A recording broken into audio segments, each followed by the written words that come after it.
الكريم أما بعد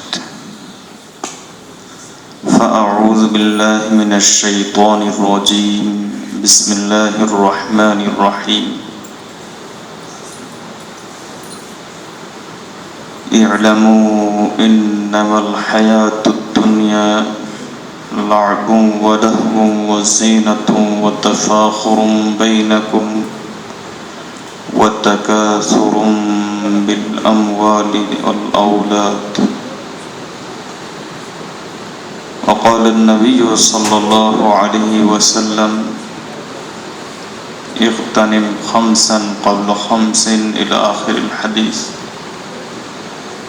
وقال النبي صلى الله عليه وسلم حاسبوا قبل أن تحاسبوا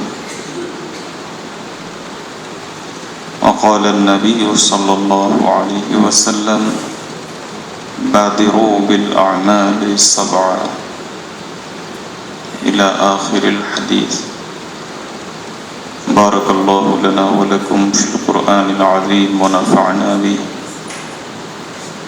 أستغفر الله لي ولكم ولسائر المسلمين إنه هو الغفور الرحيم সমস্ত প্রশংসা আল্লাহ তাআলার জন্য। আল্লাহ তাআলা আমাদেরকে নিজেকে সংশোধন করার চিন্তা নিয়ে দ্বীনি মজলিসে বসার তৌফিক দান করেছেন, আলহামদুলিল্লাহ। ইসলাহি মজলিস এর অর্থ হলো নিজেকে সংশোধন করার মজলিস।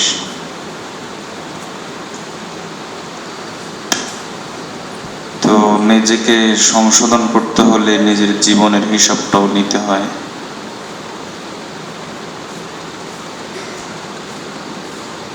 নিজের জীবনের হিসাব নিকাশ যদি না নেই তাহলে সংশোধনের চিন্তা আসে না। কারণ মানুষের অভ্যাস হলো, মানুষ যত খারাপই হোক না কেন নিজেকে ভালো মনে করে, যত খারাপই হোক না কেন অপরের দোষ বেশি দেখে, নিজের দোষ কম দেখে। প্রসিদ্ধ একটা কথা আছে, সেটা হলো চোখের সামনে মানুষ ছোট্ট খড়কুটো ইট কঙ্কর এটাও দেখে, আর পিছনে পিঠের দিকে বড় পাহাড় সেটাও দেখে না। চোখ বন্ধ করলে মানুষ তো কিছুই দেখে না, পিছনেরটাও দেখে না, সামনেরটাও দেখে না। এজন্য চোখ বন্ধ হয়ে যাওয়ার আগে নিজের দিকে দেখা, নিজেকে চেনা। মান আরাফা নাফসাহু ফাকাদ আরাফা রাব্বাহু। হাদিসের মধ্যে এসেছে, রাসূলুল্লাহ সাল্লাল্লাহু আলাইহি ওয়াসাল্লাম বলেন, যে ব্যক্তি নিজেকে চিনল সে ব্যক্তি তার রবকে চিনল। নিজেকে চেনা এজন্য জরুরি। কারণ নিজেকে চিনলে যখন নিজের দিকে তাকাবে তখন শুধু দোষ আর দোষ দেখতে পাবে, আর যখন রবের দিকে তাকাবে তখন রবের কাছে শুধু গুণ আর গুণ দেখতে পাবে। তখন মনে হবে যে আল্লাহর সামনে আমি কতটা অসহায়।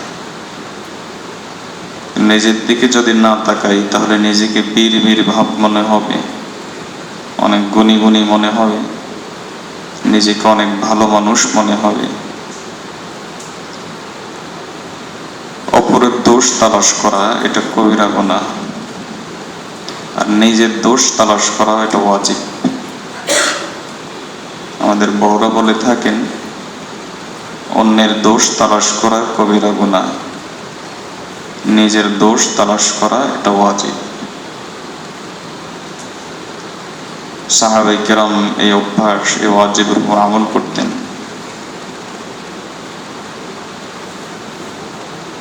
আল্লাহ আমাদেরকে এই বিষয়টার উপর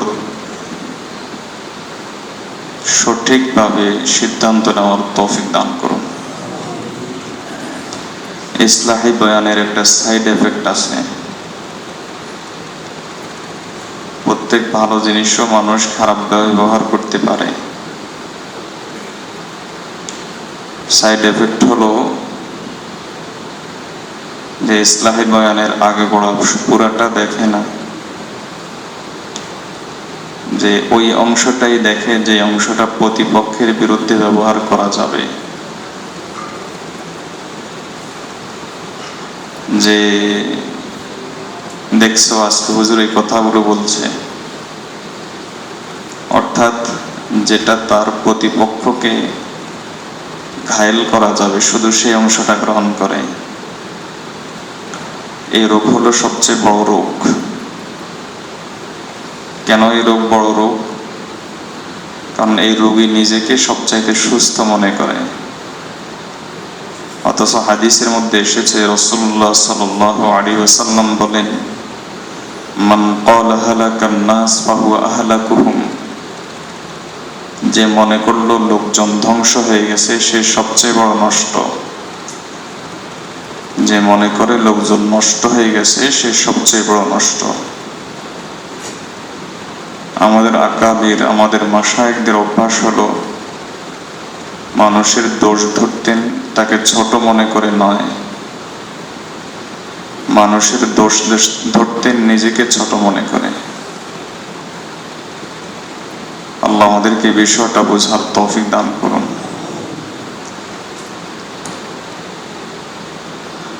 তো ইসলাহি বয়ানের এই সাইড এফেক্টের কারণেই অনেক সময় ইসলাহি বয়ান আরেকজনের জন্য ক্ষতির কারণ হয়ে যায়। তখন অস্ত্র হিসেবে ব্যবহার করে, বলে যে হুজুর বলছে, যেন এই অস্ত্র হিসাবে যেন ব্যবহার করতে না পারে। এই জন্যই আমি চিন্তা করেছি একটা বিষয়বস্তু নেওয়া, সেটা হলো নিজেকে দেখা। একটা কথা প্রসিদ্ধ আছে, যখন তুমি আঙ্গুল একটা অন্যের দিকে তুলবা, তাহলে বাকি 4টা আঙ্গুল কার দিকে? নিজের দিকেই। তো একটা আঙ্গুল তুললাম আমি আরেক দিকে, কিন্তু 4টা আঙ্গুল বোঝাচ্ছে তুমি আরো বড় দোষী।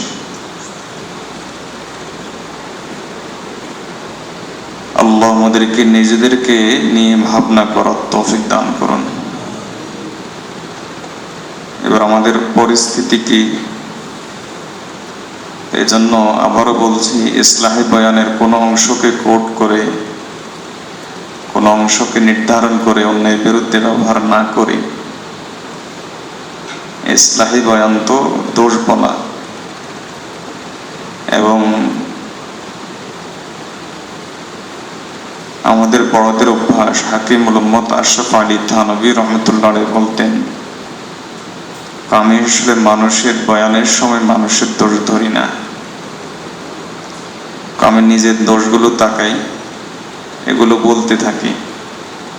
মানুষ বলে যে এগুলো তো আমাদের মধ্যেও আছে। হাকিমুল উম্মত থানভী রহমতুল্লাহ আলাইহি বলেন যে আমি নিজের দোষগুলোর দিকে তাকাই, কি কি দোষ আমার মধ্যে আছে, তো এই দোষগুলো আমি বয়ান করি, এই দোষগুলো আমি মানুষের সামনে তুলে ধরি। তখন লোকজন বলে যে হযরত একটা প্রশ্ন নিয়ে এসেছি, বয়ানের সমাধান পেয়ে গেছে, একটা রোগ নিয়ে এসেছি, বয়ানের চিকিৎসা পেয়ে গেছে।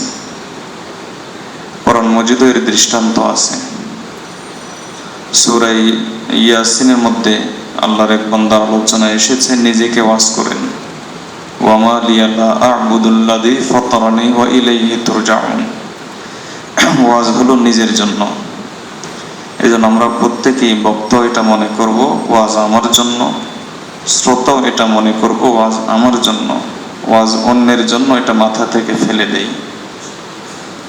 ওয়াজ অন্যের জন্য এই চিন্তাটা যার মধ্যে থাকে সে মূলত অহংকারী।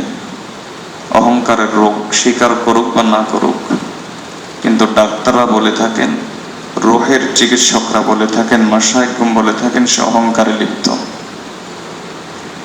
আল্লাহ আমাদেরকে এই অহংকার থেকে বেঁচে থাকার তৌফিক দান করুন। কখনোই কোনো ওয়াজ অন্যের জন্য মনে না করি। বক্তা যদি মনে করে ওয়াজ অন্যের জন্য, তাহলে বক্তা অহংকারে লিপ্ত। শ্রোতা যদি মনে করে ওয়াজ অন্যের জন্য, তাহলে শ্রোতা অহংকারে লিপ্ত। ওয়াজ সবসময় মনে করব নিজের জন্য। একজনকে তো বলতে হয়, এজন্য আল্লাহর পক্ষ থেকে যার উপর দায়িত্ব আসে সে বলে, বাকিরা শোনে। এটা হলো দায়িত্বের বিষয়। এরকম নয় যে যিনি বলেন তিনি দোষ থেকে মুক্ত হয়ে গেছেন, যারা শোনেন তারা দোষী। বিষয়টা এমন নয়। প্রত্যেকেই আমরা রোগী। আল্লাহ আমাদের প্রত্যেকের রোগকেই চেনার এবং বোঝার তৌফিক দান করুন। কোরআন মজিদে আল্লাহ তাআলা আমাদের হায়াতকে ভাগ করেছেন, জীবনকে ভাগ করেছেন। দেখেন মিলে যায় কিনা। আল্লামা নাজমুদ্দিন নাসাফি রহমতুল্লাহ আলাইহি লেখেন, কোরআন মজিদে আল্লাহ তাআলা মানব জীবনকে 5 ভাগে ভাগ করেছেন। ইন্নামাল হায়াতুদ দুনিয়া লাগুন। 1 নম্বর হলো আমাদের জীবনের একটা অংশ চলে যায় খেলাধুলার ভিতরে। যেমন ছোট বাচ্চা লাল রঙের একটা ফুল তার মাথার উপর দিয়ে রাখেন, ঝুলিয়ে রাখেন, ওটার দিকে তাকিয়ে তাকিয়ে সারাদিন খেলবে ক্ষুধা লাগার আগ পর্যন্ত। তারা ছোট্ট মশারিটার ভিতরে একটা টুনটুনে ঝুনঝুনে ঝুলিয়ে রাখেন, ওটা ওয়াজ করবে আর ওটা নিয়ে সে খেলতে থাকবে, হাত পা নাড়তে থাকবে।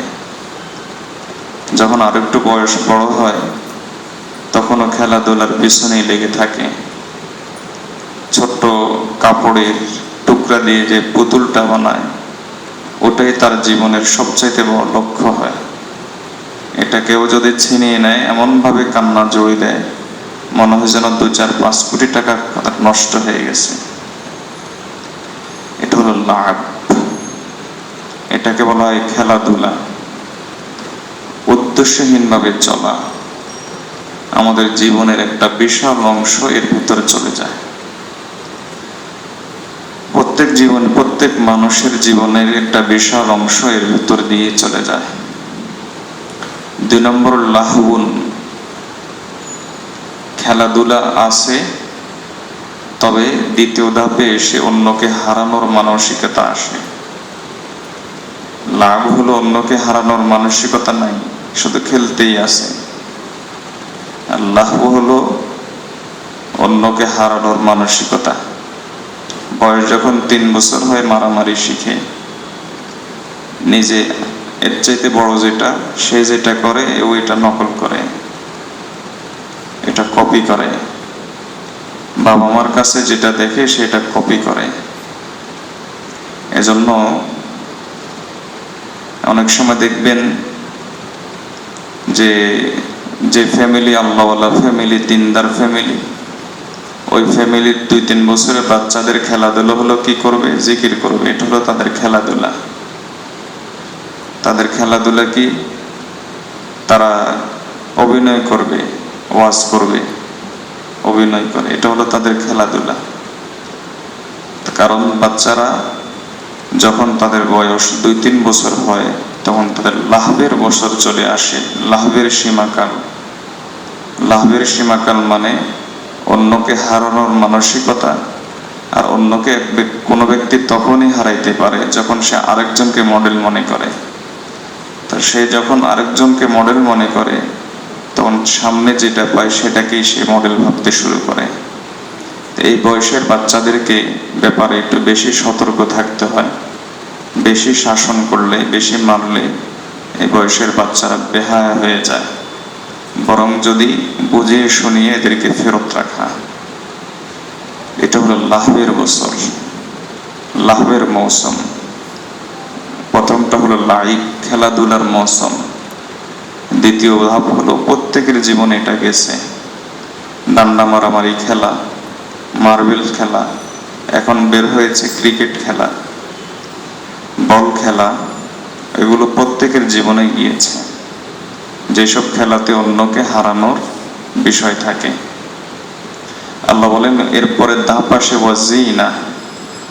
এরপর একটু ফ্যাশন প্রিয় হয়ে যায়, একটু নতুন নতুন ক্রিম কিনবে, বারবার আয়না দেখবে, মোজ উঠছে কিনা, উঠলে কতটুকু উঠছে এটা বারবার দেখবে।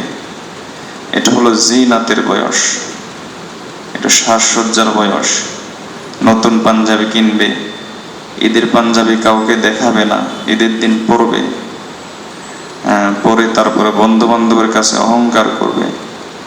1000 টাকার পাঞ্জাবি 1000 টাকা জামা হলে বান্ধবীকে ফোন করে বলবে 3000 টাকা দিয়ে জামা কেনা হয়েছে, বন্ধুকে ফোন করে বলবে 2000 টাকা দিয়ে জামা কেনা হয়েছে। এটা হলো জিনাতের বয়স।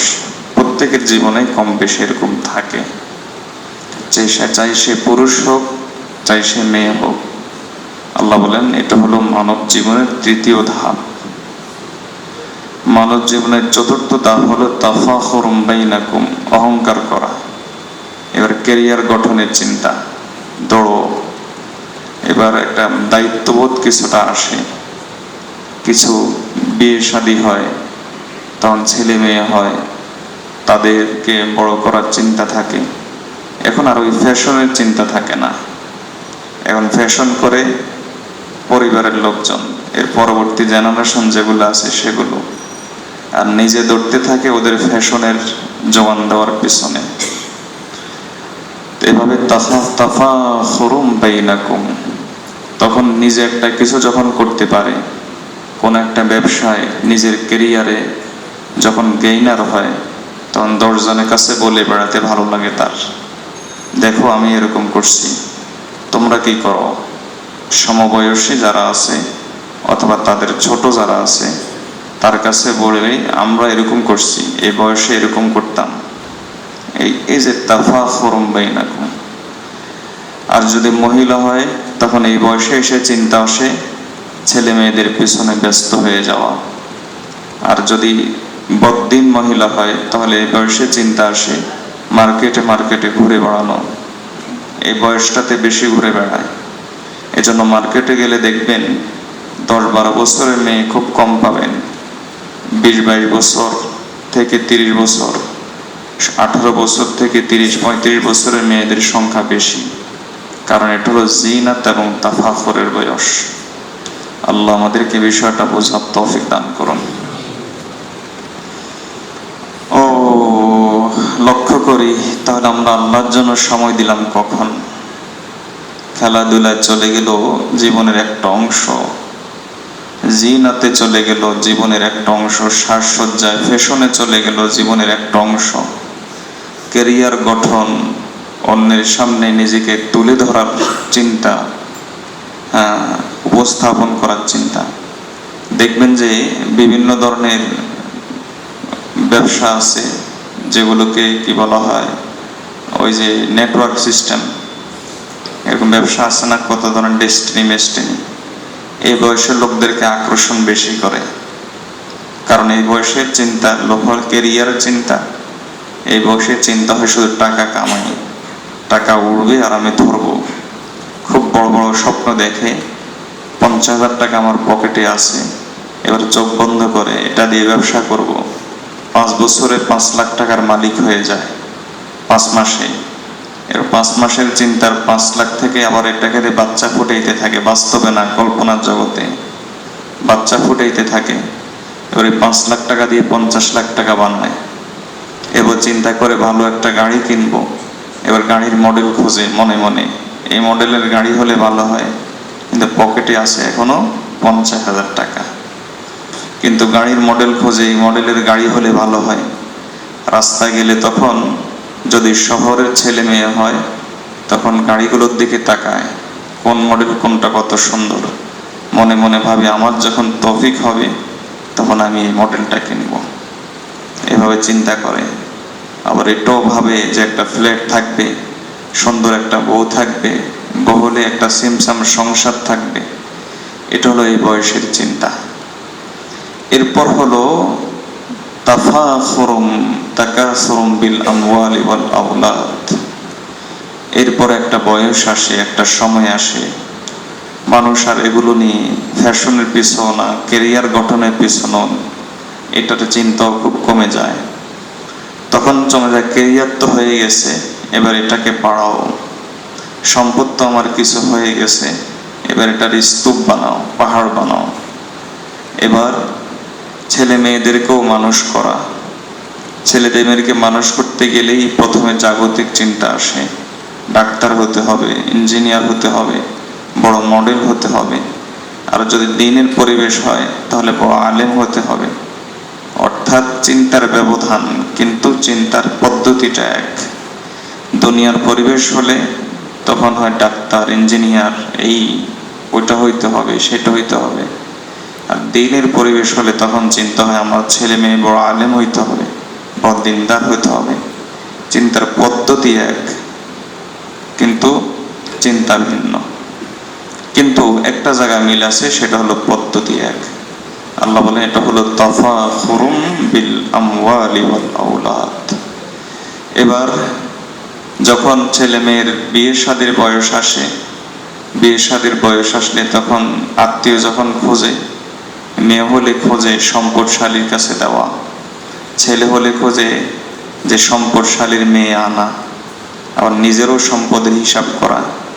যদি নিজের 50 লাখ টাকা থাকে তখন হিসাব করে যে আমি এমন জায়গায় আত্মীয়তা করব যার 1 কোটি টাকা আছে, যার একমাত্র ছেলে তার কাছে মেয়ে বিয়ে দিব, যার একমাত্র মেয়ে তার মেয়ে নিয়ে আসব, সম্পদ কিছু পাওয়া যাবে। এটা তাকাসুরুম বিল আমওয়াল ওয়াল আওলাদ। এরপর কোনো একটা ছেলে হয়তো ঢাকা ইউনিভার্সিটিতে পড়ে, আপনার সাথে 2 মিনিট চায়ের আলাপ হয়েছে, কথার ফাঁকে বলে দিবে আমার ছেলে ঢাকা ইউনিভার্সিটিতে পড়ে। 2 মিনিট আপনার সাথে টেম্পোতে বসেছে, কথার ফাঁকে বলে দিবে আমার অমুক ছেলে অস্ট্রেলিয়া থাকে, ইটালি থাকে, আমেরিকায় থাকে। 3 মিনিট আপনার আলাপ হয়েছে, কথার ফাঁকে বলে দিবে আমার অমুক ছেলে অমুক মেয়েকে অমুকখানে বিয়ে দিয়েছি। এই যে তাকাসুরুম, তখন নিজেকে নিয়ে আর অহংকার না। এর আগের বয়স ছিল নিজেকে নিয়ে অহংকার, এখনকার বয়স হলো তার আওলাদ নিয়ে অহংকার, এখনকার বয়স হলো তার মান নিয়ে অহংকার। জীবনের এই 5টা ধাপ কোরআন মজিদের আয়াত থেকে আল্লামা নাজমুদ্দিন নাসাফি রহমতুল্লাহ আলাইহি বলেন, মানব জীবনের এই 5টা ধাপ। আশা করি মিলে গেছে সকলের সাথেই, সকলের সাথেই মিলে গেছে। এখন প্রশ্ন হলো, তাহলে 5টা ধাপ কখনো খেলাধুলার পিছনে কাটিয়ে দিলাম, কখনো প্রতিযোগিতার পিছনে কাটিয়ে দিলাম, কখনো সাজসজ্জা ফ্যাশনের পিছনে নিজের জীবনকে কাটিয়ে দিলাম, কখনো নিজেকে নিয়ে ব্যস্ত থাকার পিছনে নিজের জীবনকে কাটিয়ে দিলাম, কখনো সন্তান সন্ততি আর সম্পদ নিয়ে অহংকার করে করে নিজের জীবনকে কাটিয়ে দিলাম। তাহলে আল্লাহর জন্য সময় দিলাম কখন? কতটুকু সময় আমরা আল্লাহর জন্য দিয়েছি? অথচ যখন বলা শুরু করি তখন তো কথার ফুলঝুরি ছোটে, মনে হয় যা যুগের সবচাইতে বড় আল্লাহর ওলি হলাম আমি। এজন্য হযরত আব্দুল্লাহ ইবনে আব্বাস রাদিয়াল্লাহু তাআলা বলতেন যে নিজে ভালো না নিকৃষ্ট এটা চেনার একটা পদ্ধতি আছে। এই পদ্ধতিটা হলো একটা ভাবনা করা।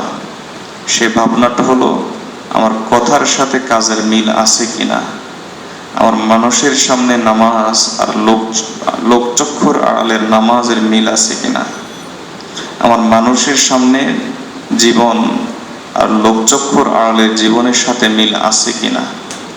যদি একটাই 2 জীবনেই একরকম থাকে তাহলে আমি ভালো মানুষ। আর যদি 2 জীবন আলাদা হয়, আমার শেখ ও মুর্শিদের ভাষায় মানুষের সামনে আব্দুল কাদের জিলানি, বাইজিদ বুস্তামি, আর লোকচক্ষুর আড়ালে ওই ব্যক্তি হলো শয়তানের দোস্ত। ওয়াসা কারিনা, আল্লাহ বলেন যে শয়তানকে সঙ্গে নিয়ে চলে তার সঙ্গী খুব খারাপ সঙ্গী, ভালো সঙ্গী না, এই মানুষকে গোমরা করে ছাড়ে। তো আমরা এই কথা কেন চিন্তা করি না যে জীবনের কোন অংশটা আমরা আল্লাহর ইবাদতের জন্য কাটালাম, কোন অংশটা?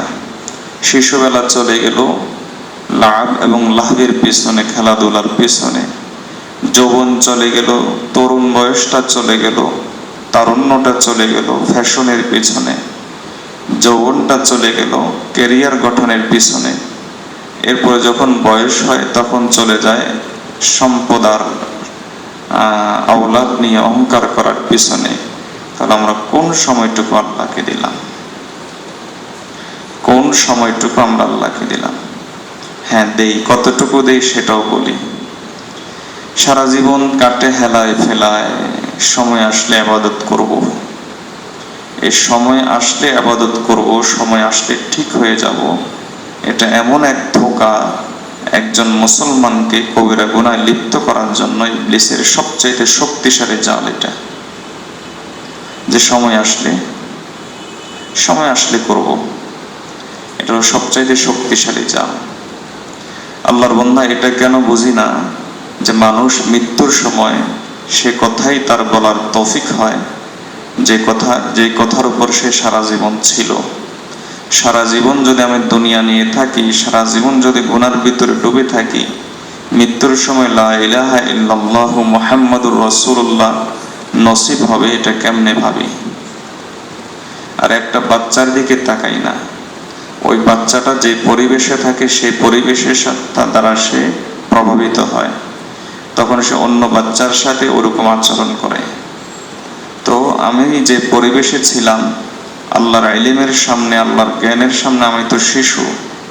তো যখন মৃত্যুর বেলার সময় আসবে, মৃত্যুর সময় আসবে, তখন এটা তো আমার নিয়ন্ত্রণে নাই। এমন তো নয় যে আমি পড়ালেখা মানুষ, আমি লা ইলাহা ইল্লাল্লাহু মুহাম্মাদুর রাসূলুল্লাহ বলে দেব না। সারা জীবন আকলকে যেভাবে সাজিয়েছি, মৃত্যুর সময় আমার আকল সেভাবেই কথা বলবে। হযরত ওমর রাদিয়াল্লাহু তাআলার জন্য যখন বলা হয়েছে মৃত্যুর যন্ত্রণার কথা, যখন রাসূলুল্লাহ সাল্লাল্লাহু আলাইহি ওয়াসাল্লাম বললেন, এবং কবর জগতের শাস্তির কথা যখন রাসূলুল্লাহ সাল্লাল্লাহু আলাইহি ওয়াসাল্লাম বললেন যে এটা হয় জান্নাতের একটা টুকরা হবে অথবা জাহান্নামের একটা গর্ত হবে, এটা যখন রাসূলুল্লাহ সাল্লাল্লাহু আলাইহি ওয়াসাল্লাম বললেন, তখন ওমর রাদিয়াল্লাহু তাআলা বললেন যে ইয়া রাসূলুল্লাহ সাল্লাল্লাহু আলাইহি ওয়াসাল্লাম, আমার একটা প্রশ্ন আছে। বলে কি প্রশ্ন? বলে আমার প্রশ্ন হলো, আমার আকল ঠিক থাকবে তো? আমার আকল ঠিক থাকবে তো যখন আমি কবর জগতে যাব, এই পরিস্থিতি যখন মুখোমুখি হব, তখন আল্লাহ আমার আকল ঠিক রাখবেন তো? রাসূলুল্লাহ সাল্লাল্লাহু আলাইহি ওয়াসাল্লাম উত্তর দিলেন, সারা জীবন যদি আকল ঠিক রাখো, কবর জগতে আকল ঠিক থাকবে। সারা জীবন যদি আকল ঠিক রাখো, কবর জগতে আকল ঠিক থাকবে। রাসূলুল্লাহ সাল্লাল্লাহু আলাইহি ওয়াসাল্লাম উত্তর দিলেন। এরপর ওমর রাদিয়াল্লাহু তাআলা বললেন যে তাহলে আমারটা ঠিক থাকবে, আর টেনশন নাই। আল্লাহু আকবার। তো এই হলো আমাদের পরিস্থিতি, আমাদের অবস্থা। তা আমাদের অবস্থা কি সারা জীবন ব্রেন খরচ করে পাঁচতলা বাড়ি নির্মাণ করতে হবে? আমি তো বলি দুনিয়ার ব্যাপারে আমরা খুব চতুর, যে আমরা কোটি কোটি টাকার মালিক হই, আর দ্বীনের ব্যাপারে আমরা এতই অজ্ঞ যে আট্টসী দেওয়ানবাগী এদের কাছে গিয়ে ঈমানটা দিয়ে চলে আসি। হাদিসের মধ্যে রাসূলুল্লাহ সাল্লাল্লাহু আলাইহি ওয়াসাল্লাম কিয়ামতের আলামত হিসেবে বলেছেন যে ইউরফাউল ইলমু, ইলম উঠে যাবে। এখন তো ইলম মানে এর বাংলা হলো জ্ঞান, এর বাংলা হলো আর ইংলিশ হলো নলেজ। তো এটা উঠে যাবে। এখন তো আমরা তো দেখি জ্ঞান বেড়ে যাচ্ছে, MA pass, BA pass, PhD, কত বড় বড় প্রতিষ্ঠান হচ্ছে, জ্ঞানী লোকের অভাব হচ্ছে না। কিন্তু এরপরও ইলম উঠে যাবে, রাসূল সাল্লাল্লাহু আলাইহি ওয়াসাল্লাম কেন বললেন? আসলে এটার নাম জ্ঞান না। যে জ্ঞান মানুষকে আল্লাহ থেকে সরিয়ে দেয়, আল্লাহর পথ থেকে সরিয়ে দেয়, ওটা তো জাহিলিয়াত। এটা হলো আধুনিক জাহিলিয়াত, আর ওটা ছিল পুরান জাহিলিয়াত। পার্থক্য হলো এই, একটার সাথে আধুনিক শব্দ লাগবে, যন্ত্রপাতির জাহিলিয়াত, আর আরেকটার সাথে আধুনিক শব্দ লাগবে না, যন্ত্রপাতি শব্দ লাগবে না। তো এই হলো পার্থক্য, কিন্তু এটাও জাহিলিয়াত। এই যে আব্দুল গফফার চৌধুরী শয়তানটা যে কি বললো, কিন্তু এই যে কত বড় শিক্ষিত মানুষ, আসলে কি শিক্ষিত না মূর্খ? মূর্খ। যদি মূর্খ না হইতো তাহলে এমন কথা বলতো না। সবই নিজেকে ঘোষণা দিয়ে নিজেকে বেঈমান পরিচয় দিত না, এত মূর্খতা দেখাইতো না। নাম আব্দুল গফফার হলেই মুসলমান হওয়া যায় না, নাম আব্দুর রহমান হলেই মুসলমান হওয়া যায় না। ইসলাম কিছু আকীদা, বিশ্বাসের নাম। আল্লাহ আমাদেরকে ওই আকীদা বিশ্বাস অনুযায়ী আমাদের আকলকে খরচ করার তৌফিক দান করুন। কিন্তু আমাদের সমস্যা হলো কি, সারা জীবন চলে একরকম, এরপরে চিন্তা হলো দুনিয়ার কামানোর পিছনে সারা জীবন চলে যায়। এরপরে চিন্তা করি যে টাকা যখন হয়েছে এবার ভালো মানুষ সাজবো, কিভাবে করি? সবসময় বলেছি, এখন আবার বলি যে ইসলাহি বয়ানের প্রতিটা বয়ান আমার জন্য, অন্যর বিরুদ্ধে অস্ত্র হিসেবে ব্যবহার করার জন্য নয়। কারণ আমি একটু টের পেয়েছি ইসলাহি বয়ান অন্যর বিরুদ্ধে অস্ত্র হিসেবে ব্যবহার হয়, এটা টের পেয়েছি। অথচ বয়ান কি অন্যের বিরুদ্ধে অস্ত্র হিসেবে ব্যবহার করার জন্য? যে ব্যক্তি নিজেকে ইসলাহি বয়ানের এই বয়ানগুলোকে অন্যের বিরুদ্ধে অস্ত্র হিসেবে ব্যবহার করবেন, তাহলে হাদিস যদি মিথ্যা না হয়, এবং অবশ্যই মিথ্যা নয়, হাদিস অবশ্যই সত্য, তাহলে হাদিসের মাপকাঠিতে আপনি হলেন সবচেয়ে বড় নষ্ট, আমি হলাম সবচেয়ে বড় নষ্ট। আল্লাহ আমাদেরকে বিষয়টা বোঝার তৌফিক দান করুন। আল্লাহ আমাদেরকে বিষয়টা বোঝার তৌফিক দান করুন। আমাদের বড় অভিজ্ঞতার আলোকে বলেন যে এ ব্যক্তি সবচেয়ে বড় অহংকারী, সবচাইতে বড় অহংকারী। হাদিসের মধ্যে এসেছে, 3 ব্যক্তির প্রতি আল্লাহ কিয়ামতের দিন তাকাবেন না, ওয়ালা ইউযাক্কিহিম, এবং তাদেরকে পরিশুদ্ধ করবেন না। অহংকার শুধু টাকা পয়সা থাকলেই, অভাবমুক্ত থাকলেই অহংকারী হয় এরকম নয়, বরং অনেক সময় ফকির হয়ে অহংকার হতে পারে। রাসূলুল্লাহ সাল্লাল্লাহু আলাইহি ওয়াসাল্লাম হাদিসে কি বললেন দেখেন, এক হলো মিথ্যুক মালিকুন কাজ্জাব, মিথ্যুক বাদশাহ। কারণ এই লোকটা তো, বলেন তো, কোন দেশের প্রধানমন্ত্রীর কি মিথ্যা কথা বলার দরকার আছে? কোন দেশেরই প্রধানমন্ত্রী মিথ্যা কথা বলার দরকার নাই। কেন দরকার নাই? কারণ সকল ক্ষমতা তার কাছে, সকল আরামায়েশের ব্যবস্থা তার কাছে, জীবন যেভাবে ইচ্ছা সেভাবেই চালাইতে পারে, যত আরামায়েশে ইচ্ছা থাকতে পারে, মিথ্যা কথা বলার দরকার কি? এরপরও যদি কোনো বাদশাহ, কোনো প্রধানমন্ত্রী যদি মিথ্যা কথা বলে কোনো দেশের, তাহলে আল্লাহ তাআলা কিয়ামতের দিন তার দিকে তাকাবেন না। 2 নম্বর হলো ফকিরুম মুস্তাকবির, অহংকারী ফকির। আচ্ছা, ফকির কি অহংকার করার দরকার আছে? আরে তোমার তো টাকা পয়সাই নাই, তোমার অহংকার কি দিয়ে করবা?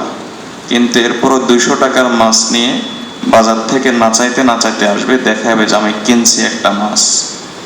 এরপরে এরকমও শুনেছি, আমি নাচ দেখলে বিশ্বাস করতাম না, এক রিক্সাওয়ালা ভাই, বললাম যে চলো ভাই অমুকখানে, বলে যাব না। কেন যাবেন না? শাস্তি দিচ্ছি। কি শাস্তি? যাদের টাকা আছে তাদেরকে শাস্তি দিচ্ছি, দেখো আমাদের কাছে ঠেকায় আসো, এজন্য যাবে না। এটা হলো অহংকার, এটা হলো অহংকার। তো এটা হলো ফকিরের অহংকার। এই ব্যক্তির দিকেও তাকাবেন না। ওয়াশাইখুন জানিন, এবং ওই বুড়ো মানুষ, বিবাহিত মানুষ যে ব্যভিচারে লিপ্ত, চোখের ব্যভিচারে লিপ্ত, অন্তরের ব্যভিচারে লিপ্ত, জবানের ব্যভিচারে লিপ্ত।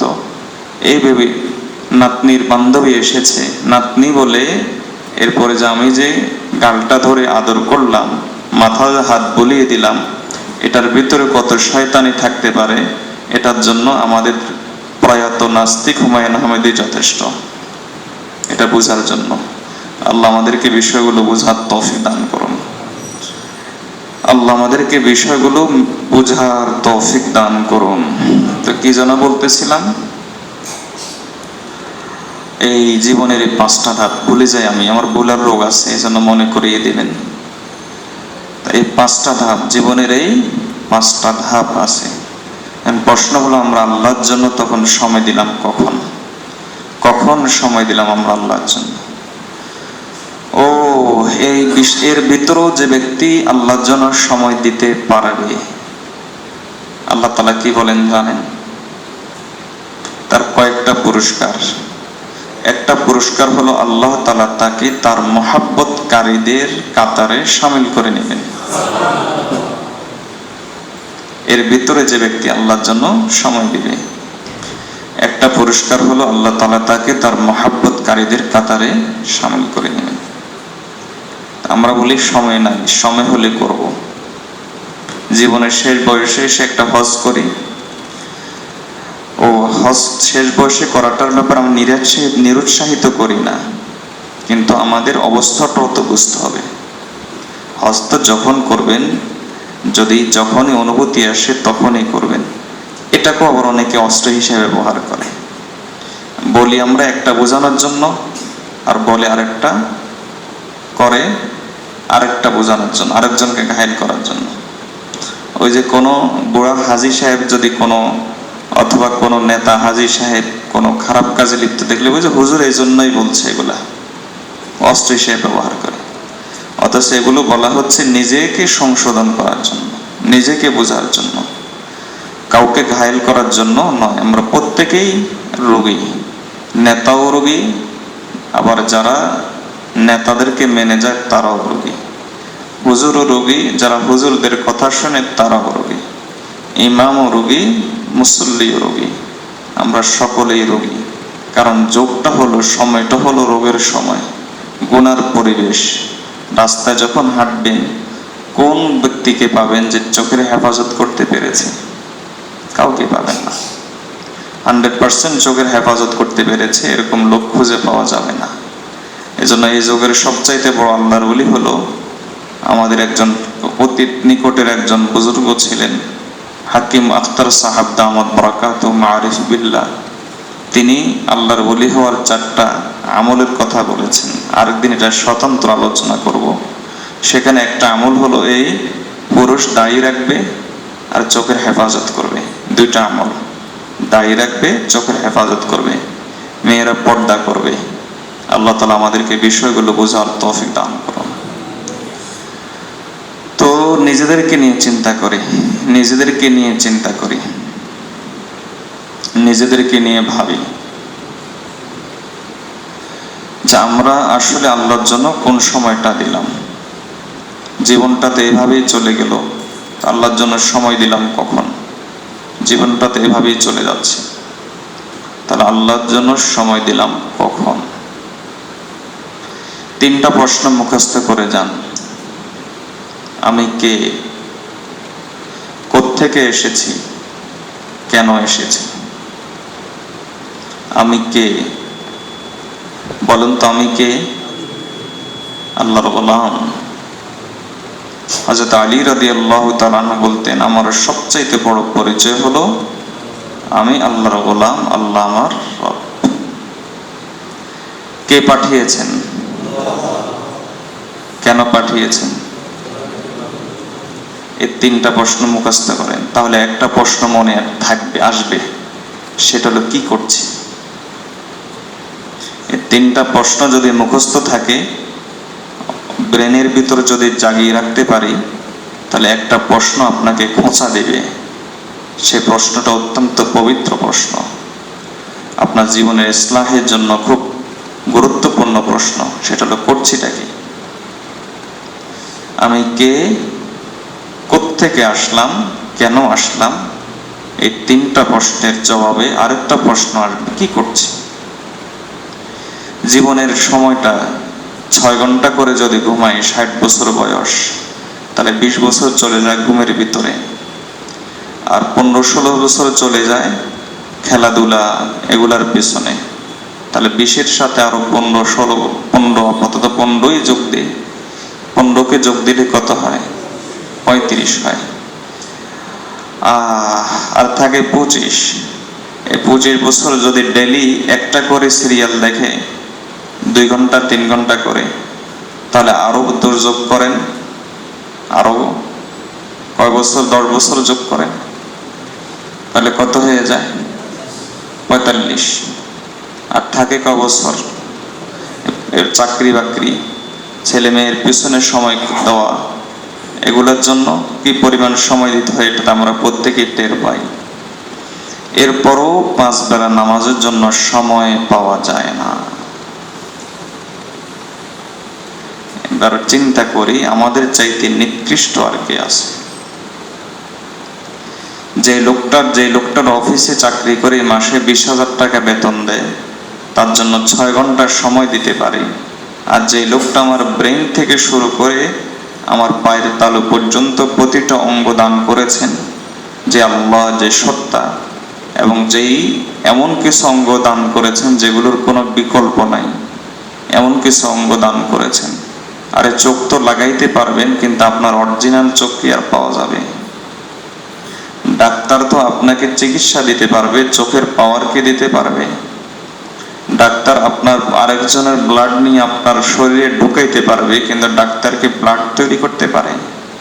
তো যেই আল্লাহ এত কিছু দিচ্ছেন, এত নিয়ামত দিচ্ছেন, এত কিছু দান করছেন, ওই আল্লাহর জন্য সময় পাই না। নামাজ পড়েন না কেন? সময় পাই না। মসজিদে আসেন না কেন? সময় পাই না। অমুক বয়ানে যান না কেন? সময় পাই না। তাবলিগওয়ালারা পেছনে পেছনে ঘুরে যান না কেন? সময় মেলানো যায় না, প্রচন্ড ব্যস্ত মানুষ। এই যে এই ব্যস্ততা যে ব্যক্তি করে, রাসূলুল্লাহ সাল্লাল্লাহু আলাইহি ওয়াসাল্লাম বলেন, যে ব্যক্তি আমার জন্য, আল্লাহ তাআলা বলেন হাদিসে কুদসি, যে ব্যক্তি আমার জন্য সময় বের করতে পারে না, আল্লাহ তাআলা বলেন, আমি তার 2 হাতকে ব্যস্ততা দ্বারা পরিপূর্ণ করে দিই, সে আর সময় পাবে না। আরে আল্লাহর বান্দা, নেক আমলের তৌফিক হওয়া, এটা নেক আমল কবুল হওয়ার একটা আলামত। কারণ আল্লাহ তাআলা সকলকে নেক আমল করার তৌফিক দেন না। আমাকে আপনাকে যদি তৌফিক দেয়, তাহলে বোঝা যাচ্ছে যে এটা কবুল হওয়ার প্রথম আলামত। নেক আমল কবুল হওয়ার একটা আলামত হলো নেক আমলের তৌফিক হওয়া। এই যে কত মানুষ জোহরের পরে তো এলান করা হলো নিজের জীবনের হিসাব নিকাশ, আমার জানা নাই যে এর চাইতে আবেদনময়ী এবং এর চাইতে দিল কাটা এলান আরেকটা হইতে পারে কিনা। কারণ এখানে নিজের জীবনের কথা বলা হচ্ছে, নিজের স্বার্থের কথা বলা হচ্ছে। কিন্তু অনেকেই বাস্তব প্রয়োজনে চলে যাবেন, অনেকেই এমনিতে চলে গেছেন, কিছু মানুষের তৌফিক হয়ে গেছে বসার জন্য। তাহলে বোঝা যাচ্ছে যে আল্লাহ তাআলা সকলকে নিজের ঘরে ধরে রাখেন না। নিজের ঘরে আল্লাহ তো তাকেই ধরে রাখেন, তাকেই বসিয়ে রাখেন যাকে আল্লাহ মুহাব্বত করেন। আল্লাহর কথা শোনার জন্য তো আল্লাহ তাকেই সময় বের করে দেন যাকে আল্লাহ মুহাব্বত করেন। গতকাল আল্লাহর এক বান্দি ফোন করেছেন, নিজের জীবনের কিছু হিসাব নিকাশ দিলেন এবং এত বেশি কান্নাকাটি করলেন, আমার কাছে মনে হয়েছে খালেস তওবার নিয়তে আছেন। তো আল্লাহ তাআলা তৌফিক কেন দিচ্ছেন? আল্লাহ কোনো আমল তার কবুল করে নিয়েছেন জীবনের কোনো এক সময়, এটার উসিলায় হয়তো আল্লাহ তাআলা এখন তাকে তওবার নসিব হচ্ছে। আর যদি আল্লাহ অত্যন্ত অহংকারী, কিন্তু আল্লাহ তাআলা সবাইকে হেদায়েত দেন, কিন্তু বেয়াদবকে হেদায়েত দেন না, অহংকারীকে আল্লাহ হেদায়েত দেন না। যদি মনে করি যে এই জীবন, এই দিন আমার দরকার নাই, আল্লাহ তাকে হেদায়েত দেন না। যদি মনে করি যে বয়ান আমার দরকার নাই, আল্লাহ তাআলা তাকে বলেন না, তোর দরকার রাখারও দরকার নাই। তো ওই ব্যক্তিকে আল্লাহ হেদায়েত দান করেন যে ব্যক্তি নিজেকে দ্বীনের মুখাপেক্ষী মনে করে, যে ব্যক্তি নিজেকে আমি দ্বীনের কাছে ঠেকা নয়, দ্বীন আমার কাছে ঠেকা, এই ব্যক্তি এরকম যে ব্যক্তি মনে করে আমি 5 লাখ টাকা মসজিদে দান না করলে মসজিদটা তো হইতো না, আমি যদি ইমাম হিসাবে মসজিদে না আসতাম মসজিদটা তো চলতো না, এই সুন্দর পরিবেশ তো হইতো না, এ কথা চিন্তা আসাটাই হলো হেদায়েতের রাস্তা থেকে দূরে সরে যাওয়া। কারণ আল্লাহ তাআলা আল্লাহর দ্বীন কারো মুখাপেক্ষী নয়। আরে আল্লাহর বান্দা, আশ্চর্য কথা হলো এই, আল্লাহর দ্বীন তো কোনো নবীরও মুখাপেক্ষী নয়। এটা আশ্চর্য কথা না? আল্লাহর দ্বীন তো কোনো নবী রাসূলেরও মুখাপেক্ষী নয়। তো সেখানে আমি আর আপনি কে? আল্লাহ তাআলা নবী রাসূলের প্রয়োজনে দ্বীন পাঠান নাই, দ্বীনের প্রয়োজনে নবী রাসূলকে পাঠিয়েছেন।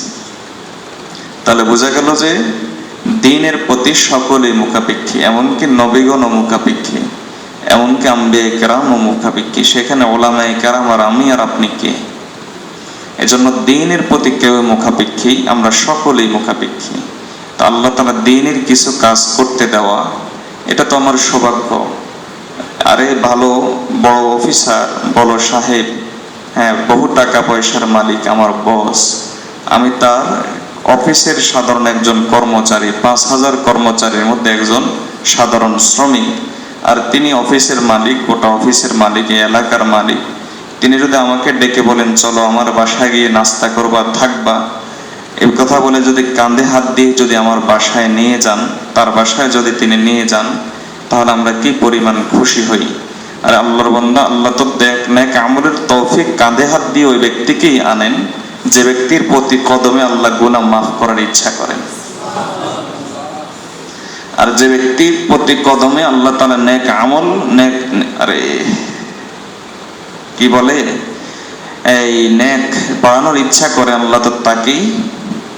আমরা তো মনে করি যে এখানে আসলাম, ওয়াজে বসলাম, বয়ানে বসলাম, সময় কেটে গেল, চলে গেল।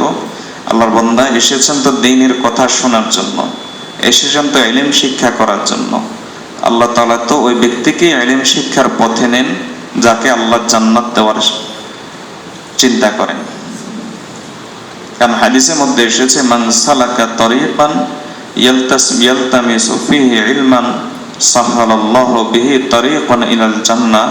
আল্লাহ তাআলা যে ব্যক্তি ইলম শিখার জন্য রাস্তাকে ধরলো, পথ ভেদ ধরলো, বাসা থেকে বের হলো, আল্লাহ তাআলা তার জন্য জান্নাতের রাস্তা সহজ করে দেন। তা আমি কি আমার যোগ্যতার বলে আসছি, না আপনি আপনার যোগ্যতার বলে আসছেন?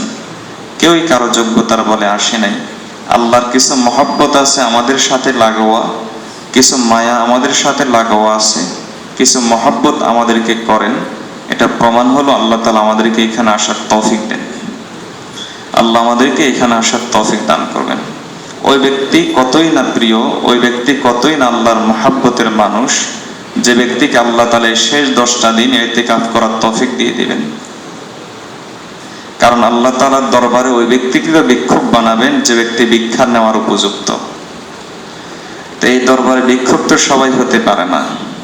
এই দরবারে তো আল্লাহ তাকেই ভিক্ষুক বানাবেন যে ব্যক্তি ভিক্ষা নেওয়ার উপযুক্ত। অন্য লোকগুলো আল্লাহ তাআলা তাকেও তো সময় বের করে দিতে পারতেন, যাও, তাকেও তো সময় বের করে দিতেন, মসজিদে আল্লাহর চৌকাঠে পড়ে থাকো, আল্লাহর দরজায় ভিক্ষুক সেজে পড়ে থাকো। আল্লাহ তাআলা এত অসংখ্য অগণিত মানুষের মধ্য থেকে কিছু মানুষকে তৌফিক দিচ্ছেন। এটা ভাবতে হবে আল্লাহ তাআলা তাকে মহব্বত করেছেন, ভালোবেসেছেন। আর যারা ভালোবাসার পাত্র হয়েছে তাদেরকেও এটা চিন্তা করতে হবে, আল্লাহ আমাকে মহব্বত করেছেন, এনেছেন, আল্লাহ আমাকে মহব্বত করেছেন, ইতিকাফ করার তৌফিক দিচ্ছেন। তো মহব্বত করে তো আল্লাহ ডাকলেন, কিন্তু আমিও আসলাম। প্রশ্ন হলো নিজেকে যোগ্য বানাইতে পারছি কিনা। আল্লাহ তো দেওয়ার জন্য প্রস্তুত আছেন, আমি নেওয়ার মতো যোগ্যতা আমার আছে কিনা। আল্লাহ তো মাফ করার জন্য আমাকে ডাকলেন, আমি কি মাফ নেওয়ার মতো যোগ্য হয়েছে কিনা।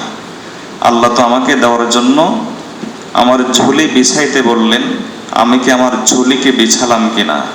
ভিক্ষার ঝুলিটা পাততে বললেন, ভিক্ষার হাতটা পাততে বললেন, আমি কি আমার ভিক্ষার হাতটা পাতলাম কিনা। এটাও চিন্তার বিষয় আছে। আল্লাহ আজকে যে কথাগুলো বলেছি এই কথাগুলোর উপর আমল করার তৌফিক দান করুন। দুই একজন ভাই আজকের বয়ান শোনেন নাই, নফসের ধোকায় পড়েছিলেন, অথচ খুব গুরুত্বপূর্ণ বয়ান হয়েছে এবং ইখলাসের সাথেই বয়ান করার চেষ্টা করা হয়েছে। দেখেন এখানেও তৌফিকের ব্যাপার। একই মজলিসে আছেন কিন্তু দুই একজন এই মজলিসের থেকেও মাহরুম হয়ে গেল। ওই যে কাবা শরীফে যাওয়ার পরে দেখা যায় অনেকেই সেখানেও গিয়েও জামাতের সাথে নামাজ পড়ে না। ওই ঠিক যখন জামাত শুরু হয় তখন ইস্তেঞ্জা ধরে দৌড় দেয় সেদিকে। তো ইস্তেঞ্জা করলো, সবকিছু হলো, ওদিকে জামাত চলে গেল। হারামের চত্বরে ঘুমিয়ে থাকে, পাশেই বাসা, পাশেই হারাম শরীফ, 1 লক্ষ রাকাত, প্রতি রাকাতে সওয়াব হচ্ছে, কিন্তু সেদিকে যেতে পারছে না। আরে আল্লাহর বান্দা, এগুলো তো তৌফিকের ব্যাপার, এগুলো তো হলো তৌফিকের ব্যাপার। তো এখানেও আসার পরও অনেকেই তো আমরা বয়ান শুনতে এসেছি, এখন আলহামদুলিল্লাহ চেষ্টা করা হয়েছে ইখলাসের সাথে বলার জন্য, এবং আপনারাও আমি লক্ষ্য করেছি খুব আগ্রহের সাথে শুনেছেন। এর মধ্যে আবার 2-4-5 জন ভাই এদিক সেদিক সময় নষ্ট করে ফেলেছেন, উদাসীনতার ভিতরে, খেলাধুলার ভিতরে সময় নষ্ট হয়ে গিয়েছে। তো এটাও তো তৌফিকের ব্যাপার। আল্লাহ তাআলা সবাইকে তো তৌফিক দেন না, তাকেই নেক আমলের তৌফিক দেন যাকে আল্লাহ মহব্বত করেন। আল্লাহ আমাদেরকে আল্লাহর মহব্বতের পাত্র হওয়ার তৌফিক দান করুন। ও একই সাথে হজ করে কেউ নিষ্পাপ হয়ে চলে আসে, আর কেউ আরো বড় পাপিষ্ঠ হয়ে চলে আসে। কাবাও একটা ছিল, হারামও একটা ছিল, হজও একটা ছিল, সময় একটা ছিল, সবাই একটা সময়। তো তো রমজানও সকল থেকেই চলে যাবে, আমার থেকেও যাবে, আপনার থেকেও যাবে, আল্লাহওয়ালাদের কাছ থেকে ওই রমজান চলে যাবে। কিন্তু দেখার বিষয় হলো আল্লাহওয়ালাদের রমজান আর আমার রমজান কেমন। এটা আমাদেরকে চিন্তা করার বিষয় আছে, এগুলো চিন্তা করার বিষয়, চিন্তা করার বিষয়। রমজান তো কারোর জন্য অপেক্ষা করবে না। সাহাবায়ে কেরাম রাদিয়াল্লাহু তাআলা আজমাইন রমজান আসলে রাসূলুল্লাহ সাল্লাল্লাহু আলাইহি ওয়াসাল্লাম কয়েকটা পরিবর্তন লক্ষ্য করতেন। নম্বর 1, ইবাদত বাড়িয়ে দিতেন। নম্বর 2, কান্নাকাটি বাড়িয়ে দিতেন। নম্বর 3, মনে নাই? নম্বর 3 কি করতেন? দান বাড়িয়ে দিতেন, দান বাড়িয়ে দিতেন। আর নম্বর 4, যেটা ওনার জীবনে ছিল না, তাই উনি মুখে বলে দিয়েছেন, মাল্লাম ইয়াদা কাউলা সুরি ওয়াল আমালা বিহি, গুনাহমুক্ত রমজান। যদি ওনার জীবনে গুনাহ থাকতো তাহলে উনি ওটা করে দেখাইতেন যে গুনাহমুক্ত রমজান কাটাতে হয়। কিন্তু ওনার জীবনে যেহেতু গুনাহ ছিল না, এই জন্য ওটা মুখে বলে দিয়েছেন। আর যেগুলো নিজে করতে পেরেছেন সেগুলো নিজে করে দেখিয়েছেন। এই হলো রমজান। তা আমরা সেই রমজানটা কি করছি? আমার রমজানের আগের সময় আর এখনকার সময় যদি একরকম হয়, তাহলে আমার এই রমজানটা তো মুনাফিকের রমজান হয়ে যাচ্ছে। এই কথা কি চিন্তা করছি? কখনো কি এটা চিন্তা করছি আমার রমজানটা তো আল্লাহর লাআনতের রমজান হয়ে যাচ্ছে? যদি আমার রমজানের ইবাদত রমজানের বাইরে ইবাদতের মধ্যে কোনো ব্যবধান না থাকে, রমজানও গুনাহ এখনো গুনাহ, আর রমজানের বাইরেও গুনাহ এখনো গুনাহ, যদি ব্যবধান না থাকে, তাহলে রমজানটার পরিণতি কি? তো এখনো সময় শেষ হয়ে যায় নাই। এখন আল্লাহ তাআলা আমাদের হাতে 10 দিন সময় রেখেছেন। আজকে কি খেয়াল করেছি যে আজকে যে মাগফিরাতের ঘোষণা শেষ হয়ে যাচ্ছে? যখন সময় ঘোষণা দেওয়া হয় অমুক যাকাত দিবে, তখন কত ভিড় করে আমরা, নিজের জন্য না হলেও আরেকজনের জন্য 10টা আনবো। অমুক সাহেবের সাথে যেহেতু আমার খাতির আছে, আমার নিকটাত্মীয় কিছু গরিব আছে, তাদের জন্য 20টা কাপড় আনতে হবে, গিয়ে ভিড় করে। আর সেখানে ঘন্টার পর ঘন্টা দাঁড়িয়ে থাকি, ভায়া ধরি, মাধ্যম ধরি, জমুক থেকে আমাকে কিছু কাপড় নিয়ে দেন। এই যে আমরা মাদ্রাসার জন্য আপনাদেরকে বলি যাকাত দেন, এই যে আপনাদেরকে চিঠি দিই, কত আয়োজন আমাদের। তো রমজান আসলো, অথচ নিজেকে গুনাহ মাফ করানোর যেমন সময় ছিল, নিজের মা বাবা, নিজের আত্মীয় স্বজন, তাদেরকেও তো মাফ করা নিয়ে নিতে পারতাম, মাফ করিয়ে নিতে পারতাম। সেই সুযোগটা দিয়ে তো আল্লাহ এসেছেন। আরে যে আল্লাহ প্রতিটা মুহূর্তে মাফ করার জন্য প্রস্তুত। ওই যে রাবিয়া বস্তির কথা, যে যখন একজন রাবিয়া বস্তি বলতেছিলেন যে আল্লাহর রহমতের দরজা যখন খোলা হয়, তখন তার বান্দি দাঁড়িয়ে বললেন যে আমার কথা আছে। কি কথা? তাহলে আল্লাহর রহমতের দরজা কখন বন্ধ হয়? এটা বন্ধই হয় না, খোলার মাসালা কি? সবসময় খোলাই থাকে। তা আল্লাহর মাগফিরাতের দরজা তো সবসময় খোলা। লিউতুবা মুসিআন নাহার, দিনের বেলা যারা গুনাহ করে যেন রাতের বেলায় তওবা করে, রাতের বেলা যারা গুনাহ করে তারা যেন দিনের বেলায় তওবা করে। আমাদের এক শায়েখের কাছে এক যুবক আসলো, নিজের গুনাহ অনেক একটা ফিরিস্তি দিল, খুব নিরাশ। কিছু যুবক এভাবে আমাদের কাছে আসেন মাঝে মাঝে, খুব নিরাশ যে গুনার ভিতরে লিপ্ত। তো শায়েখ বললেন কোনো অসুবিধা নাই, কি করবা? রাতের বেলায় উঠবা, 2 রাকাত তাহাজ্জুদ পড়বা, পড়ে 2 ফোঁটা চোখের পানি দিয়ে আল্লাহর কাছে লজ্জিত হবা, একটু কান্নাকাটি করবা, সব শেষ। এই কাজটুকু আমরা করতে পারি না। হাসান বসরি রহমতুল্লাহ আলাইহি বলতেন যে জান্নাত হলো 2 কদম, এক কদম নফসের উপর দাও আর আরেক কদমে জান্নাতে পৌঁছে যাও। এক কদম নফসের উপর দাও আর আরেক কদম দিয়ে জান্নাতে পৌঁছে যাও। জান্নাত হলো 2 কদম। তা আমরা এই 2 কদম পথ চলতে পারি না।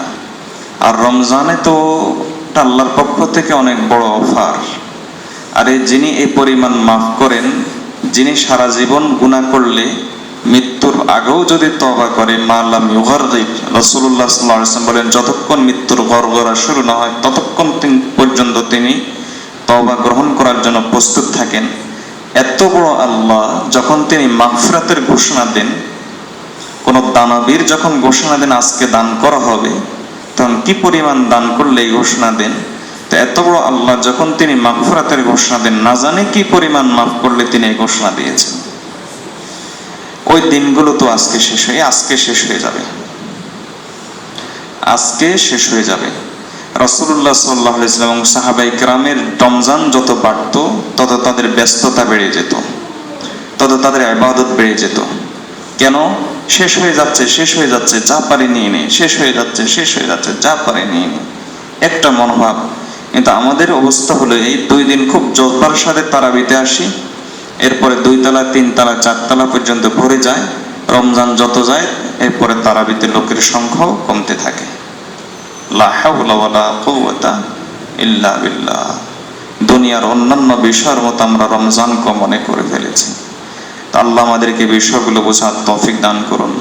এই শেষ দশকে অন্তত কয়েকটা আমল করবেন, যতদূর সম্ভব, যতক্ষণ সম্ভব মসজিদের ভিতর সময় কাটাবেন, মা বোনরা যতক্ষণ সম্ভব জায়নামাজের সময় কাটাবেন।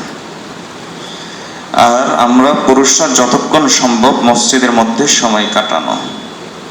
এমনিতে নফল আমল ঘরে বাড়িতে করা ভালো, কিন্তু এটা রমজানের জন্য না। রমজান হলো যত সময় মসজিদে দিতে পারেন রমজান, এবং অন্য সময় রাসূলুল্লাহ সাল্লাল্লাহু আলাইহি ওয়াসাল্লামের ইতিকাফের নিয়তে যত বেশি সময় মসজিদে দিবেন। অন্য সময় রাসূলুল্লাহ সাল্লাল্লাহু আলাইহি ওয়াসাল্লাম আয়েশা রাদিয়াল্লাহু তাআলা বলেন যে কামা রুওয়াইদান ফাসাল্লা রুওয়াইদা, যে রাসূলুল্লাহ সাল্লাল্লাহু আলাইহি ওয়াসাল্লাম তাহাজ্জুদের নামাজের সময় আস্তে করে উঠতেন, আস্তে করে নামাজ পড়তেন। আমি টেরও পাইতাম না, বুঝতামও না যে নবীজি উঠছেন, নবীজি নামাজ দাঁড়িয়েছেন। মাঝে মাঝে যখন চোখের পানি পড়তো, টপ করে আমার পায়ের মধ্যে পড়ে যেত অথবা আমার কোন অংশে পড়ে যেত, তখন টের পেতাম হ্যাঁ নবীজি উঠছেন। এর আগে আমি টের পেতাম না। আর রমজান আসলে করতেন কি, এই উঠো আয়েশা উঠো, কে কোথায় ঘুমিয়ে আছে, উঠো উঠো, ওয়া আই কাজা আহলাহু, পরিবারকে ঘুমাইতে দিতেন না। এ হলো রমজান। রমজান তো হলো নিজেকে ইবাদত দিয়ে ক্লান্ত করার মাস। আমরা তো খেতে খেতেই ক্লান্ত হয়ে ইবাদত কখন করব? ইবাদত তো করার আমাদের সময় হয় না, আমরা খাইতে খাইতে আমরা ক্লান্ত হয়ে যাই। সেই ইফতারের পর থেকে শুরু হয় যে গাল চালানো, এরপরে 12টা 1টা পর্যন্ত চলে, মাঝখানে 2-1 ঘন্টা ঘুমাই, আবার উঠে আবার শুরু হয় চালানো। ইবাদত করার সময় কই আমাদের? অথচ রমজান তো এসেছে ইবাদত দিয়ে ক্লান্ত করার মাস। রাসূলুল্লাহ সাল্লাল্লাহু আলাইহি ওয়াসাল্লাম রমজানের আগের চেহারা পরের চেহারা এক থাকতো না। গাল দেখলেই, শরীর দেখলেই ক্লান্ত মানুষ যখন বেশি ইবাদত করে তখন চোখ ফুলে যায়, চোখের নিচে কালি পড়ে যায়, একটা ক্লান্তি ভাব চলে আসে, দাঁড়াইলে ঝিমুনি আসে। এরকম একটা ভাব সাহাবায়ে কেরাম নবীজির জীবনে চলে আসতো, দাঁড়াইতেন ঝিমুনি চলে আসতো। অন্য সময় বলা হয়েছে নফল নামাজে যখন ঝিমুনি আসবে নফল নামাজ ছেড়ে দাও, ছেড়ে দিয়ে ঘুমিয়ে পড়ো, কারণ শরীরেও হক আছে। রমজানের জন্য বলা হয়েছে ঝিমুনি আসলো ঝিমুনি দূর করে পড়ো, দাঁড়ায় দাঁড়ায় পড়ো, ঝিমাইতে ঝিমাইতে পড়ো, তবু তুমি পড়ো। এ হলো রমজান। আমরা কি করি? রমজান ওয়াসাদ্দা মিজারাহু, কোমর বেঁধে নিতেন, কোমর বেঁধে তিনি ইবাদত করতেন। তা আমরা কি করি রমজানে? আল্লাহ আমাদেরকে এই শেষ দশকটাতে অন্তত এইভাবে কাটানোর তৌফিক দান করুন। আবারও বলছি, যতদূর সম্ভব মসজিদের পরিবেশে চলে আসবেন। আলহামদুলিল্লাহ, যারা 10 দিনের জন্য চলে আসবেন তারা তো আলহামদুলিল্লাহ বলি, আলহামদুলিল্লাহ। এটা কেউ কাউকে দিনের পথে আনতে পারে না। নবীজি তো যদি কাউকে হেদায়েত দিতে পারতেন তাহলে সবার আগে তার চাচা আবু তালেবকে দিতেন। কেউ কাউকে হেদায়েত দিতে পারে না। হেদায়েতের তৌফিক হওয়া এটা এই কথারই প্রমাণ যে আল্লাহ মহব্বত করেন। তো ইতিকাফে চলে আসার তৌফিক হওয়া এটা এই কথার প্রমাণ যে আল্লাহ মহব্বত করেন। তো আমরা 10 দিনের জন্য আমরা সকলেই ইতিকাফে চলে আসবো ইনশাআল্লাহ। আমাদের এখানে 30 জনের বেশি ইনশাআল্লাহ ইতিকাফ করবেন, আল্লাহ যদি তৌফিক দান করেন। আমার শেখ ও মুর্শিদের ভাষায় যে ইতিকাফ মানে তো হলো মালিকের চৌখাটে ভিক্ষার ঝুলি নিয়ে 10 দিনের জন্য পড়ে থাকা। মালিকের চৌকাঠে ইতিকাফ মানে হলো মালিকের চৌখাটে ভিক্ষার ঝুলি নিয়ে 10 দিনের জন্য পড়ে থাকা। কথার কথায় কথা লম্বা হয়ে যাচ্ছে। আসলে এই অনুভূতিটা আমি বুঝাইতে পারতেছি না যে আপনাদেরকে আমার অনুভূতিটা কিভাবে আপনাদের ভিতরে ঢোকাবো। শুধু এই একটা অনুভূতি, আজকে মাগফিরাতের দিন শেষ হয়ে যাচ্ছে, এই অনুভূতিটাই আমি ঢুকাইতে চাই। জানি না আমি সফল হচ্ছি কিনা, এজন্য আপনাদেরকে বিরক্ত করি। কি করব, রমজানটাই হলো বিরক্ত করার মাস। একজনকে একজন বিরক্ত করবে, এই আবাদত করো না কেন, গুনাহ থেকে ছাড়াই। রমজানটাই হলো এরকম। রাসূলুল্লাহ সাল্লাল্লাহু আলাইহি ওয়াসাল্লাম নিজেই অন্য সময় নফল নামাজের সময় জাগাইতেন না, রমজানে জাগাইতেন। ওয়া আইকাযা আহলাহু, আল্লাহ যে নবীজি একজন মুসলমানকে কষ্ট দেওয়াকে হারাম মনে করতেন, তিনি রমজান আসলে পরিবারকে কষ্ট দিয়ে জাগাইতেন, বসে থাকো, ইবাদত করো। এই আল্লাহ আমাদেরকে এই রমজানকে এইভাবে কাটানোর তৌফিক দান করুন। এই অনুভূতিটা অন্তরের মধ্যে আনার চেষ্টা করি যে আজকে হলো মাগফিরাতের মাস। এই দোয়াটাকে আমাদের দিলে দাগ কাটে না। জিবরাইল বলেছেন, যে ব্যক্তি রমজান পেল নিজেকে মাফ করাইতে পারলো না, মাফ করাইতে পারলো না, আজকে মাগফিরাত, মাফ পাওয়ার শেষ দিন। বাউদা মান আদরাকা রমজান ওয়া লাম ইগফার লাহু। আর শেষ 10 দিন তো হলো, এটা হলো একবারে বিশেষ অফার। তো এটা হলো একেবারেই, এখনো আল্লাহ তাআলা কিছু লোককে নেবেন আর কি, কিন্তু আল্লাহ তাআলা প্রথম 10 দিনই তো যাদেরকে মাফ করার, প্রথম 10 দিনই তো, প্রথম 20 দিনই তো আল্লাহ মাফ করতে থাকবেন। তো যে ব্যক্তি প্রথম 20 দিনে ঢুকতে পারবে, সে ব্যক্তি তো আর শেষ 10 দিনের তালিকাতে এমনিতেই ঢুকতে পারবে। আল্লাহ আমাদেরকে বিষয়গুলো বোঝার তৌফিক দান করুন। আমরা পুরুষরা সময় কাটাবো মসজিদে ইনশাআল্লাহ, যত দূর সম্ভব, যত বেশি সম্ভব মালিকের জন্য বসে যাব। স্ত্রীর জন্য কত সময় দিই, যখন গল্প করতে বসি তখন 1-2 ঘন্টা 3 ঘন্টা সময় চলে যায়, টের পাওয়া যায় না। আমাদের ইতিকাফকারীদের মধ্যে এক ভাই বললেন, হুজুর গতকাল রাত ঘুমাই নাই। কেন ঘুমান নাই, ইবাদত করছেন?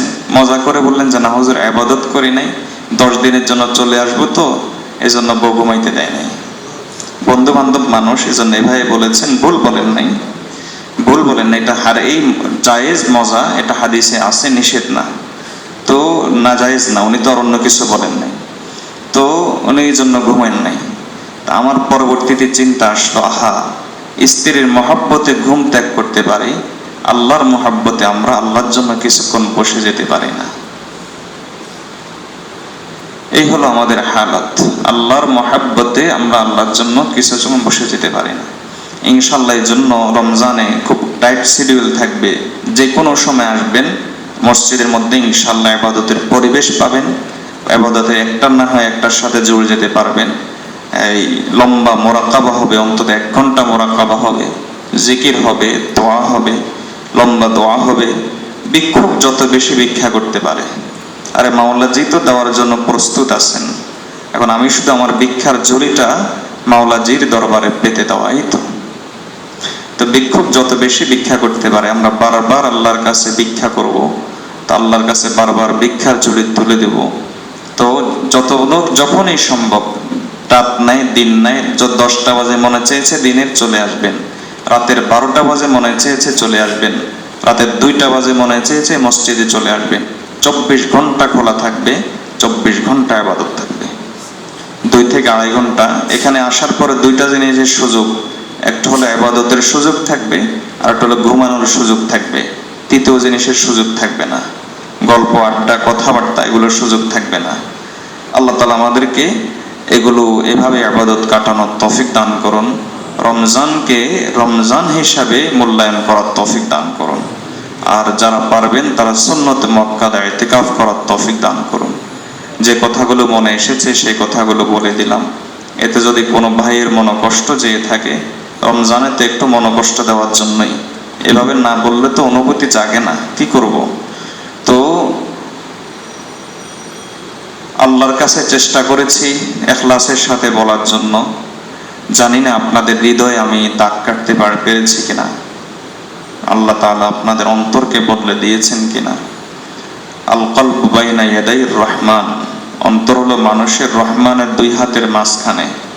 বান্দা শুধু চেষ্টা করে, আর মূল মালিককে আল্লাহ, অন্তর পরিবর্তন করার মালিক আল্লাহ।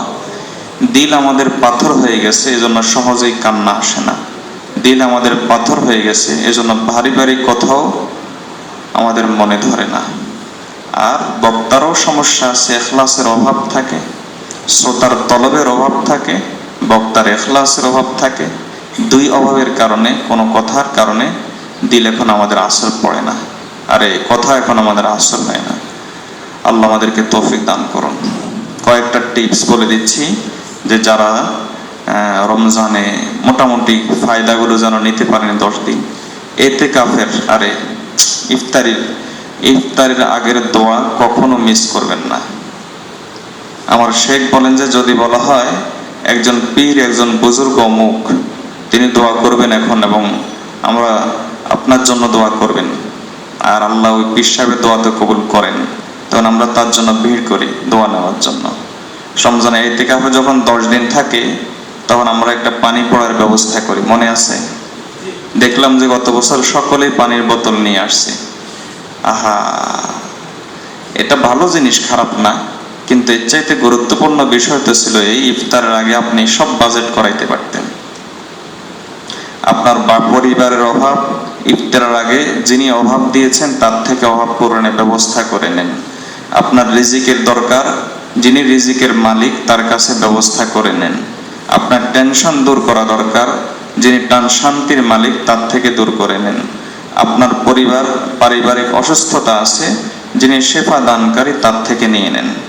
রাসূলুল্লাহ সাল্লাল্লাহু আলাইহি ওয়াসাল্লাম বলেছেন লা তুরাদ্দু লা তুরাদ্দু লা তুরাদ্দু, এই সময় দোয়া ফেরত দেওয়া হয় না, এই সময় দোয়া ফেরত দেওয়া হয় না। আরে আল্লাহর বান্দা, এটা কোনো আল্লাহর ওলি বলেন নাই, আল্লাহর বান্দা এটা কোনো সাহাবা বলেন নাই, এটা বলেছেন রাসূলুল্লাহ সাল্লাল্লাহু আলাইহি ওয়াসাল্লাম। আমরা ইফতারের আগে দোয়াকে এজন্য কখনোই মিস দেব না, মনে থাকবে ইনশাআল্লাহ। 20টা দিন চলে গেছে, এই অনুভূতিটা অন্তরের ভিতরে জাগাই যে ইফতারের আগের দোয়া আমরা মিস করব না। 20 দিন চলে গেছে, কয়দিন আমরা ইফতার আগে দোয়া করছি, কয়দিন দোয়া করেছি। ইফতার কি আসলো আর কি আসলো না এটা নিয়ে তো ব্যস্ত ছিলাম। হালিম আসছে কিনা, মুরগির ভুনা আসছে কিনা, তারপর ছোলা ঠিক মতো হয়েছে কিনা, আমের ঘ্রাণ ঠিক মতো আছে কিনা, শরবতের রং ঠিক মতো হয়েছে কিনা, এগুলো নিয়ে তো ব্যস্ত ছিলাম।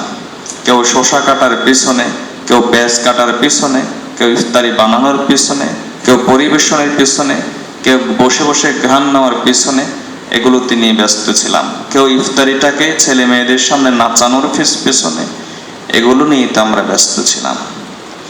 দোয়ার সময় হলে অন্তত এই 10 দিন 10 মিনিট আগে কাজ যেখানে আছে সেখানে ফেলে রাখবেন, সব কাজ ছেড়ে দেন। আর খেজুর দিয়ে ইফতার করলে ইফতার হয়ে যায়, আর যেগুলো খাদ্য আছে সেগুলো তো মূল ইফতার না, তো আপনি এগুলো পরে খান। আর এই 10 মিনিট থেকে অন্তত 10টা মিনিট 15টা মিনিট আল্লাহর কাছে চোখের পানি দিয়ে যতদূর সম্ভব জার হয়ে যান। আল্লাহর কাছে কানতে কানতে গাল ভাসান, চোখ ভাসান, দাড়ি ভিজান, কান্না না আসলে কান্নার ভান করেন। এই 10টা দিন ইফতারের আগে কখনো দোয়া মিস করব না, ঠিক আছে না ইনশাআল্লাহ?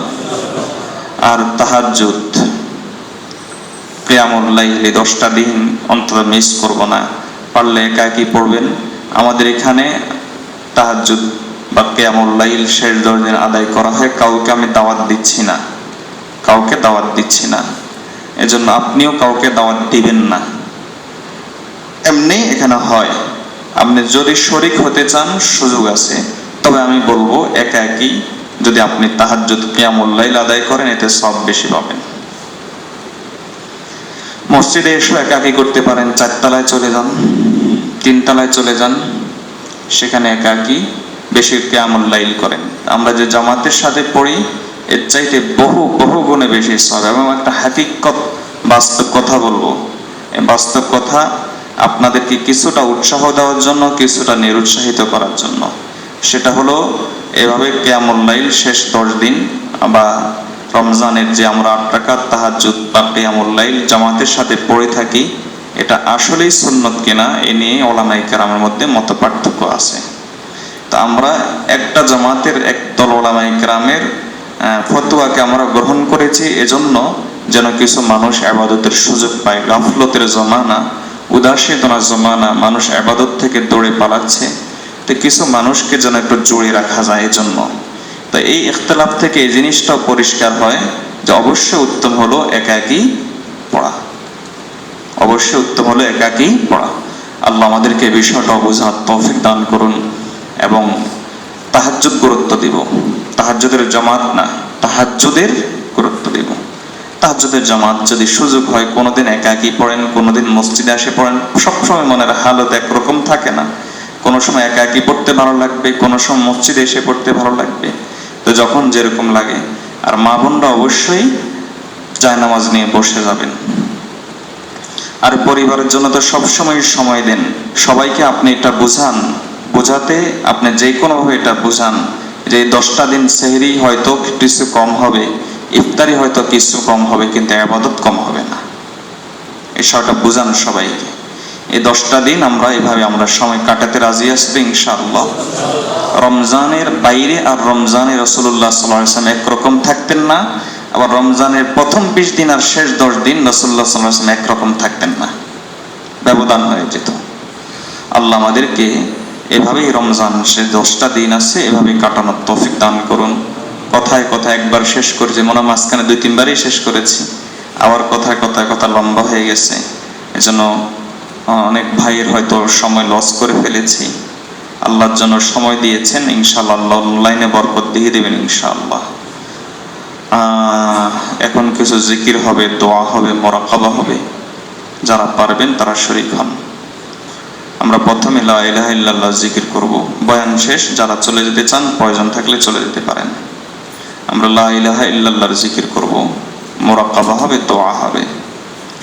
লা ইলাহা ইল্লাল্লাহ, লা ইলাহা ইল্লাল্লাহ, লা ইলাহা ইল্লাল্লাহ, লা ইলাহা ইল্লাল্লাহ, লা ইলাহা ইল্লাল্লাহ, লা ইলাহা ইল্লাল্লাহ, লা ইলাহা ইল্লাল্লাহ, লা ইলাহা ইল্লাল্লাহ, লা ইলাহা ইল্লাল্লাহ, লা ইলাহা ইল্লাল্লাহ, লা ইলাহা ইল্লাল্লাহ, লা ইলাহা ইল্লাল্লাহ, লা ইলাহা ইল্লাল্লাহ, লা ইলাহা ইল্লাল্লাহ, লা ইলাহা ইল্লাল্লাহ।